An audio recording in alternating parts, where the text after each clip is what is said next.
એક તો હીરામાં મંદી હોય ને એમાં ઉપર જતા જો આવા ગઠિયા ભટકાઈ જાય તો શું કરવાનું? સુરતના રત્ન કલાકારને એક ફોન આવે છે કે તમને અમેરિકન એક્સપ્રેસનું ક્રેડિટ કાર્ડ મળે છે, તમારે લેવું છે?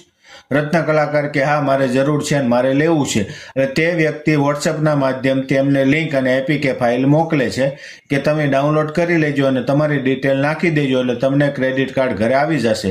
રત્ન કલાકાર જેવી એપીકે ફાઇલ એવું ક્લિક કરે છે એટલે તરત જ એમનો ફોન હેક થઈ જાય છે. એમના સેવિંગ એકાઉન્ટમાં રહેલા 1,95,000 રૂપિયા સાફ થઈ જાય છે. જે રત્ન કલાકારને ખબર પડે ત્યાં સુધીમાં આખું બેંક એકાઉન્ટ સાફ થઈ જાય છે. માટે કોઈ પણ અજાણી વ્યક્તિ કે જાણીતી વ્યક્તિ હોય એપીકે ફાઇલ મોકલે તો ક્યારેય એમાં ડાઉનલોડ કરશો નહીં, ક્લિક કરશો નહીં. કોઈ પણ અજાણી લિંક હોય, ગમે તેવી જાણીતી વ્યક્તિ મોકલે તો પણ ક્લિક કરશો નહીં. આ વિડીયો જરૂર શેર કરજો અને આ માહિતી બીજા લોકો સુધી પહોંચાડજો.